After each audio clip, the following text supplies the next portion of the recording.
భరతఖండ రాజ్యానికి రాజు ఉత్తానుపాదుడు రాజ్యాన్ని పరిపాలిస్తున్నాడు.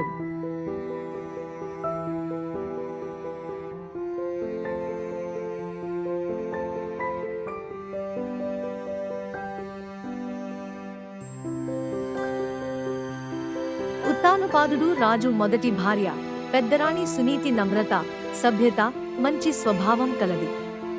ఆమె మంచి చెడ్డలు బాగా ఆలోచించిన తరువాతనే ఏ పనైనా చేసేది. ఆమె నిర్ణయాలు ఎప్పుడూ సరిగా ఉండేవి.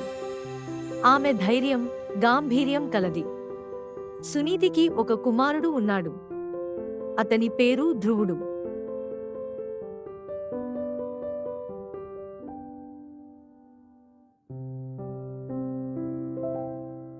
ఉత్తానుపాదుడు రాజు రెండవ భార్య. రాజుకి చిన్నరాణి సురుచి అంటే అమిత ప్రేమ.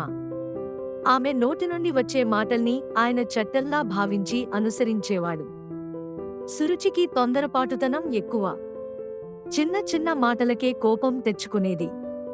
ఆమె తన సుఖానికి, ఆడంబరానికి ఎక్కువ ప్రాముఖ్యం ఇచ్చేది. సురుచికి ఒక కొడుకు ఉన్నాడు. అతని పేరు ఉత్తముడు.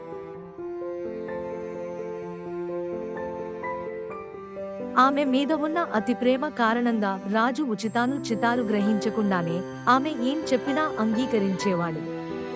ఆమె తప్పు చెప్పినా కాదనే సాహసం అతనికి లేకపోయేది. రాజు సురుచి చేతిలో కీలుబొమ్మ. సునీతికి దక్కవలసిన పట్టపురాణి గౌరవం సురుచికి దక్కింది. అన్ని రాజ్య కార్యక్రమాల కళ్ళెము సురుచి చేతిలోనే ఉండేవి. సురుచి తన అహంకారాన్ని, శక్తిని ప్రదర్శించటంతో తృప్తిపడలేదు.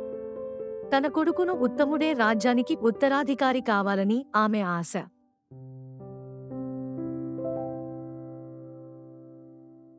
సురుచిలా తాను ప్రవర్తించలేనని, ఆ విషయంలో తాను అసమర్థురాలినని సునీతి అనుకునేది. సురుచి ధ్రువుడిని, అతని తల్లి సునీతిని రాజభవనంలో ఉండనీయలేదు. ఆమెను మహల్లో ఉంచే పక్షంలో ఆమె పట్టపురాణి అనే విషయం, ఆమె కొడుకే రాజ్యానికి వారసుడు కావాలనే విషయం ప్రజలకు గుర్తుంటుందని సురుచి భయం. రాణి సునీతి పట్టపురాణి అయినప్పటికీ సునీతి నగరానికి వెలుపల సామాన్య జీవనం గడపవలసి వచ్చింది. రాజు ఉత్తానపాదుడు ఈ విషయం గురించి ఎప్పుడూ ఆలోచించలేదు. ఆయన సురుచిని ఎంతగా ప్రేమిస్తాడో ఆమె అంటే అంత భయపడతాడు కూడా. అన్ని కష్టాలను అనుభవిస్తూ కూడా సునీతి తన పేరును సార్థకం చేసుకుంది. సునీతి అంటే గుణవతి అని అర్థం. ఆమె ఎప్పుడూ తన భర్త గురించి చెడుగా భావించలేదు. సురుచిని కూడా దోషిగా చూడలేదు. ఆమె ఎల్లప్పుడూ వారి సుఖాన్ని గురించి ఆలోచించేది. తనకు లభించిన స్థితిని ఆమె మనస్ఫూర్తిగా స్వీకరించింది. తన దుఃఖాన్ని, బాధని దేవుడికి అర్పించి ఆమె సదా శాంతంగా ఉండేది.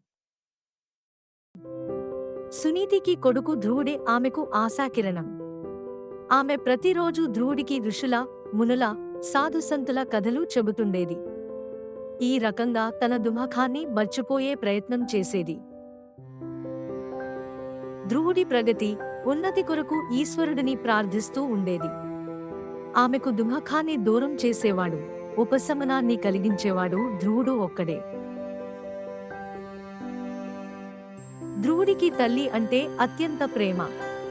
అతడు ఈశ్వరుడి భక్తుడు. ఈశ్వరుడి భక్తిని అతడు తల్లి నుండి నేర్చుకున్నాడు. రోజు రోజుకు అతనిలో దైవ భక్తి పెరుగుతూ ఉంది. ఊరులో ఉన్న పెద్దలను ధ్రువుడు గౌరవించేవాడు. చిన్నవాడే అయినప్పటికీ అందరికంటే పెద్దవాడిలా వ్యవహరించేవాడు.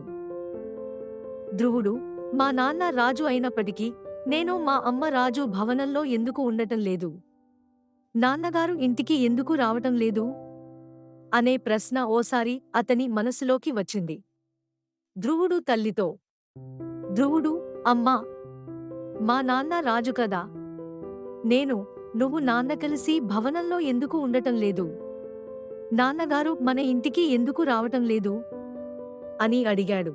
అయితే ఆమె ధ్రువుడిని మాటల్లో పెట్టి ఆ ప్రశ్నకు సమాధానం చెప్పకుండా దాటవేసింది. ధ్రువుడికి తల్లి ప్రేమ దక్కింది, కానీ ధ్రువుడికి తండ్రి ప్రేమ దక్కలేదు. తండ్రి ప్రేమ పొందాలని మనస్సులో విపరీతమైన కోరిక కలిగింది.